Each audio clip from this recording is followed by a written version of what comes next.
Vivemos na era da solidão. Você já parou para pensar que você está sozinho? Neste exato momento, você está sozinho. Não estou falando apenas de estar sozinho ouvindo esse podcast, mas na vida, cada vez mais estamos sozinhos. No nosso quarto, na escola, no trabalho, até mesmo quando estamos com os nossos amigos ou nossa família. A era da tecnologia é também a era da solidão. Seja bem-vindo a mais um episódio do podcast Não Sei Filosofia. No passado, nossos pais e avós viviam em sociedade de verdade, seja para estudar, trabalhar e até nos momentos de lazer rico ou pobre, desde criança o convívio com o externo era obrigatório. Hoje não, você pode fazer quase tudo estando no quarto de sua casa. Óbvio que não estou reclamando de não precisar mais estar numa fila de banco, já que a gente consegue resolver tudo no celular, mas da facilidade que a tecnologia trouxe para as nossas vidas, que está nos tornando mais solitários. A gente escuta muito falar do Japão, por exemplo, onde as pessoas passam a viver a vida de forma solitária, numa sociedade que valoriza muito a privacidade. Muitos estão vivendo e morrendo sozinhos. Há um tempo atrás, uma notícia me chamou a atenção.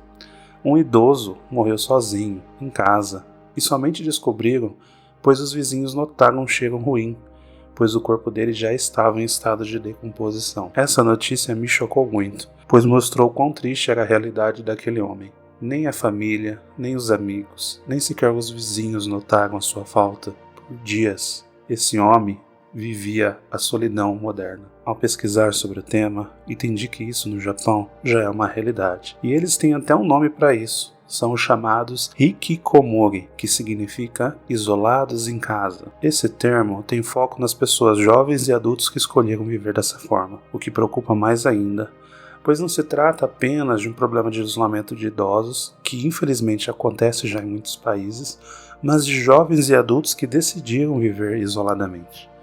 O governo do Japão estima que quase 500 mil pessoas vivem dessa forma, isoladas. Praticamente uma cidade inteira que vive isolada em suas casas, o que causa bastante preocupação. Mas por que essas pessoas escolheram viver dessa forma? Bom, talvez não tenha uma resposta certa, mas a lei do mínimo esforço sempre moveu a humanidade. Assim, se alguém se relaciona pouco e tem ansiedade toda vez que precisa falar ou fazer algo que envolva várias pessoas, a tecnologia se torna um meio menos estressante de viver. O fator cultural, obviamente, é importante, pois no caso do Japão, existe uma tendência a um maior distanciamento natural das pessoas, se compararmos com países latinos, por exemplo. Desde um fechamento maior, normas sociais mais rígidas, até uma alta expectativa que é colocada sobre o jovem, uma cultura que valoriza pessoas que são mais contidas e menos sociáveis. Tudo isso acaba por contribuir para que esses tais jovens e mesmo adultos escolham viver sozinhos, isolados do mundo. Porém, é um problema que não está apenas presente no Japão.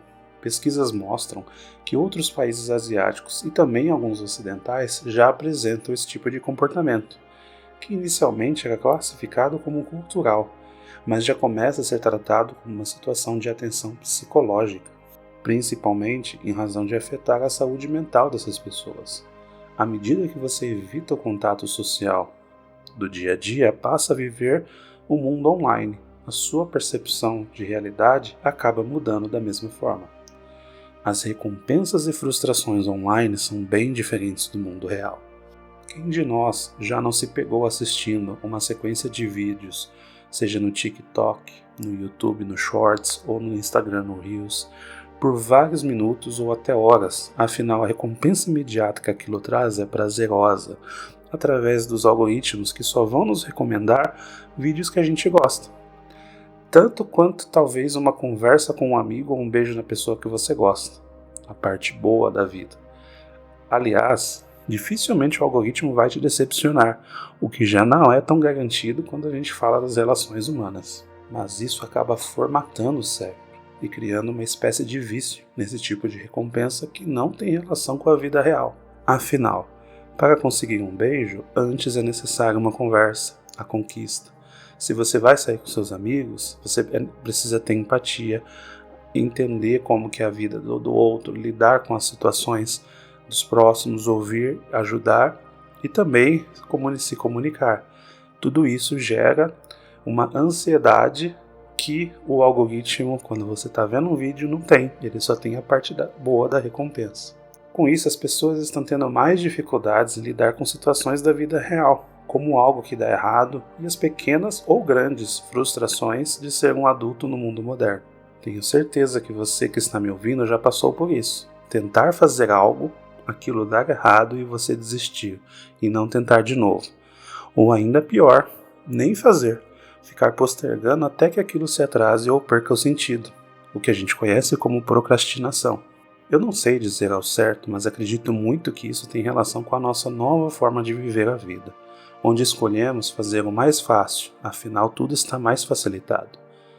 Talvez eu esteja indo longe, mas quando lembro da minha mãe ou minha avó falando sobre como elas faziam as coisas lá na roça, na Bahia, quando elas eram mais jovens, andavam quilômetros todos os dias para trazer água e para ir para a cidade tinha que ir andando porque a cavalo era muito difícil, porque só quem tinha muito dinheiro que ia ter um cavalo.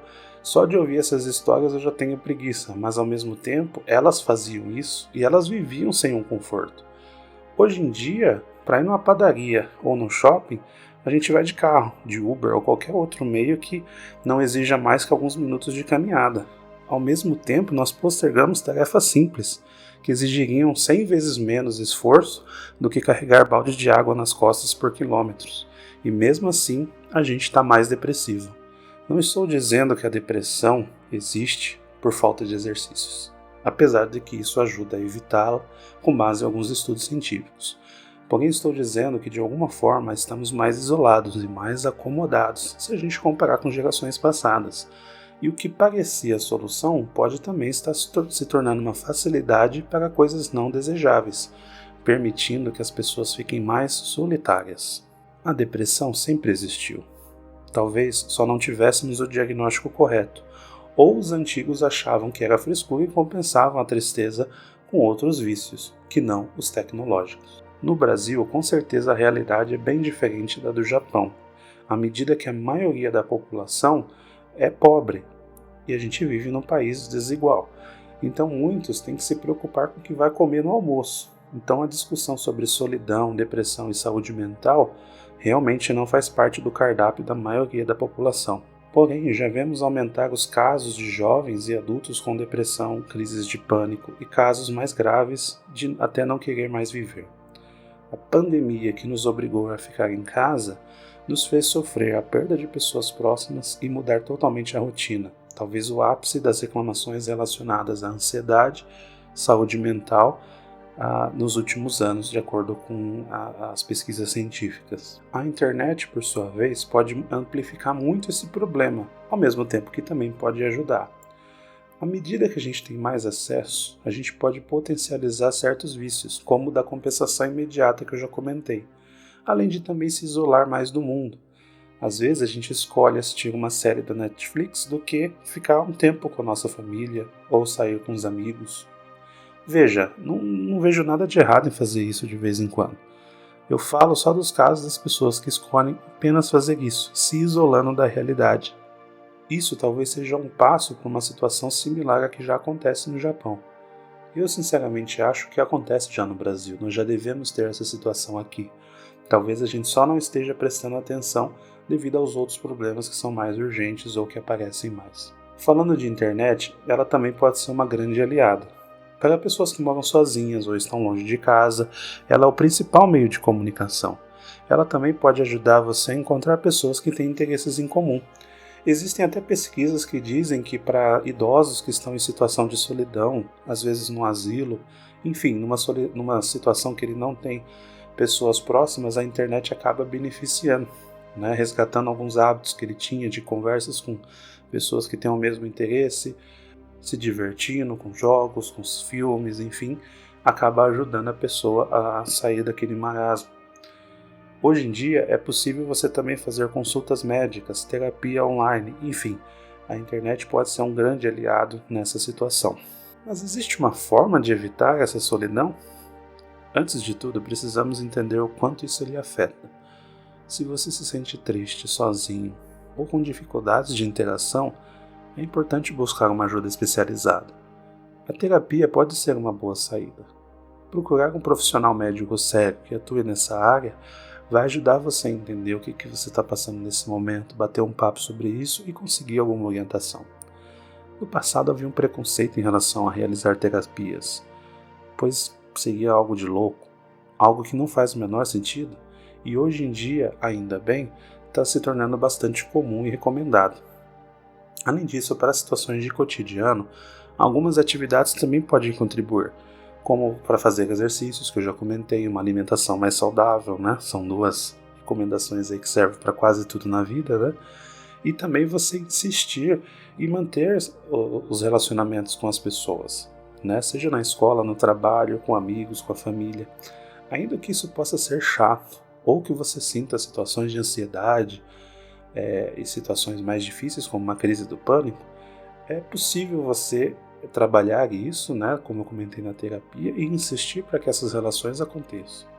Na minha experiência pessoal, percebo que todas as vezes que estou reunido com alguém, seja para algo mais profissional ou mesmo situações pessoais, eu acabo aprendendo algo.